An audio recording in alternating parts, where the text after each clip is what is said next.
Bruno Marchal, mental coach à Montpellier. Les coachings, c'est par téléphone, c'est par WhatsApp et c'est par audio. Et ensuite, c'est par les 15 jours de suivi, c'est par écrit. Et je vous réponds, je vous laisse pas tomber pendant 15 jours, je vous réponds, je vous fais des audios. Et ensemble, tout ce qui a bougé pendant le coaching, on le magnifie. Aujourd'hui, on va parler de maîtriser ses pensées et de reconnecter son préfrontal quand on est en difficulté relationnelle, quand on a des problèmes de couple notamment, quand on a des problèmes avec ses enfants, mais aussi des problèmes professionnels. On a tendance à ne plus maîtriser ses pensées, être dans des ruminations, à partir dans des délires, ces délires, comme on n'a pas de réponse à ces pensées obsessionnelles, qu'est-ce qui se passe? C'est qu'on a peur de l'avenir.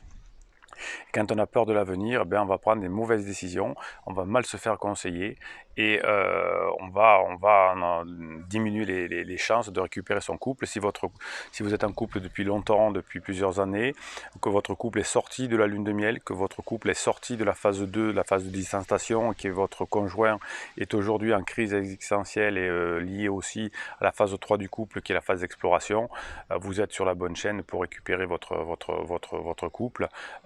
Il y a sûrement là-dessous un problème existentiel que l'on va traiter, que l'on traite sur cette chaîne. Vous avez des formations qui vous sont à votre disposition. Tout ça, le coaching, les formations, c'est en descriptif de vidéo. Vous avez les liens.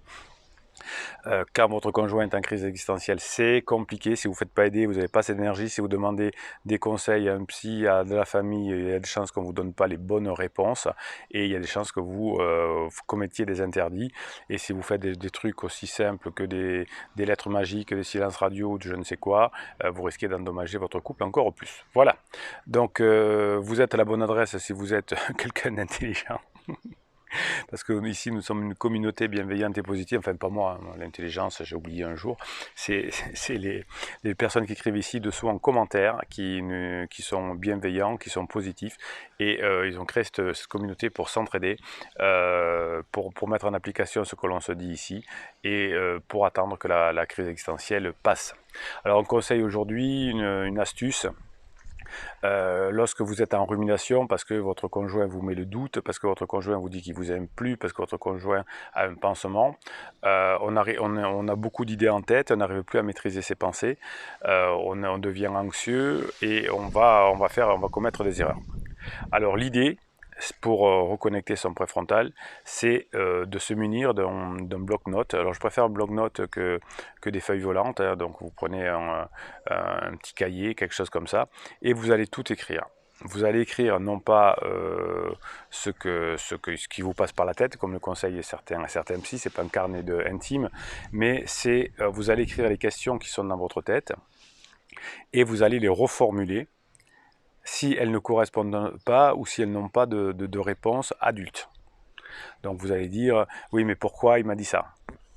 Ben lui il n'en sait rien, moi non plus. Donc je vais reformuler ou transformer en phrase. J'arrête de me demander pourquoi il m'a dit ça parce que lui-même ne le sait pas. Vous voyez, je vais répondre à des questions de façon adulte. Vous avez une formation comment être adulte, vous pouvez vous la procurer. Et lorsque vous avez écrit votre question, vous allez aussi pouvoir l'évaluer par rapport aux 4 critères, notamment des accords Toltec. Ça c'est pas mal, j'aime bien le faire. Est-ce que quelle est la réponse par rapport à cette question? Est-ce qu'elle va correspondre aux 4 critères des accords Toltec? Est-ce que je fais toujours de mon mieux? Est-ce que ma parole est impeccable? Est-ce que j'en fais pas une affaire personnelle? Est-ce que je fais pas de supposition? Voilà, donc une fois que je vais répondre à ma question, je vais me poser une question, je vais essayer d'y répondre, voilà, et je me pose les 4 questions. Est-ce que ma réponse correspond à ces 4 critères? Et si ça ne correspond pas aux 4 critères, ça veut dire que je ne suis pas adulte. Donc le fait d'écrire déjà va obliger, alors vous écrivez si possible à la main, hein, vous écrivez de façon intelligible, donc en vous appliquant, hein, vous mettez je m'applique, de façon à vraiment motiver votre préfrontal en imaginant la belle écriture, etc., la belle réponse construite avec un sujet, un verbe, un complément. Et du coup, vous ne serez plus dans votre délire de rumination. Et vous allez répondre pareil, de façon intelligible. Et ensuite, vous passez le tamis de est-ce que grâce à cette réponse, est-ce que je fais de mon mieux, est-ce que je ne parle impeccable, est-ce que je fais des suppositions ou est-ce que j'en fais une affaire personnelle?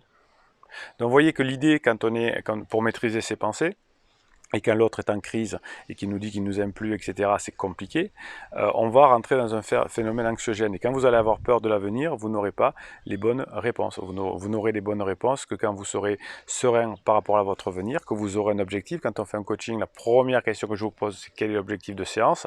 C'est pas racontez-moi ma vie où je vous écoute, comme disent certains praticiens. Non, c'est quel est votre objectif de séance? On va se caler sur cet objectif.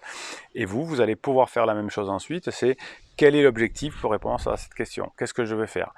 Si mon objectif c'est de récupérer mon couple pour pas que mes enfants partent une semaine sur deux avec des valises sous les bras, comment je vais faire en étant adulte? Comment je vais sacrifier la souffrance du présent pour quelque chose de mieux plus tard? Même dans les religions, on vous explique que, par exemple, la religion chrétienne, on dit que le Christ est mort sous la croix en souffrance pour les autres. Eh bien, vous allez pouvoir aussi avoir cette idée, c'est de comment je peux, même si je souffre aujourd'hui parce que mon conjoint m'a dit des énormités, comment je peux préserver l'avenir, comment je peux préserver mes enfants, et donc là je vais pouvoir le faire plus facilement par écrit que quand ça va bouger dans mes oreilles, entre mes oreilles, pardon, d'une façon en arborescence. Ok, donc vous écrivez, vous vous appliquez, vous faites une réponse construite et ensuite vous passez le tamis. Et là, vous allez voir que ça va vous aider à maîtriser vos pensées. Je suis en train de préparer une formation sur comment maîtriser ses pensées. Vous aurez tout ça qui vous servira toute votre vie, que vous pourrez discuter d'ailleurs avec formation de laquelle vous pourrez discuter avec vos enfants, etc. Parce que ça va vous permettre de comprendre comment fonctionne votre cerveau et comment vous allez pouvoir atteindre vos objectifs grâce à la maîtrise des pensées. La maîtrise des pensées, dans la formation, je vous expliquerai qu'elle vous permettra de maîtriser vos émotions et de maîtriser vos actions. Donc on prend un bloc-notes, on écrit, on réfléchit et on se pose et on passe le filtre des 4 accords Toltec. Ok ? Je redonne un coup de boost à la communauté bienveillante et positive. Écrivez dessous, boostez les personnes qui en ont besoin, faites-vous booster quand vous en avez besoin, mettez un pouce en l'air pour que cette vidéo soit proposée à des personnes qui en ont besoin et qui ne vous connaissent pas encore. Et on va récupérer des personnes dans notre communauté et on va les aider. Moi je réponds aussi à vos commentaires, je vous donne des coups de boost également. On se rejoint pour les formations et pour les coachings, vous avez en descriptif le lien. Pensez à vous abonner à cette chaîne car vous avez des posts qui vous sont réservés chaque jour. Et puis on est une communauté avec nos private jokes. Et l'un des private jokes, c'est Bruno Marchal. Il vous dit à très bientôt.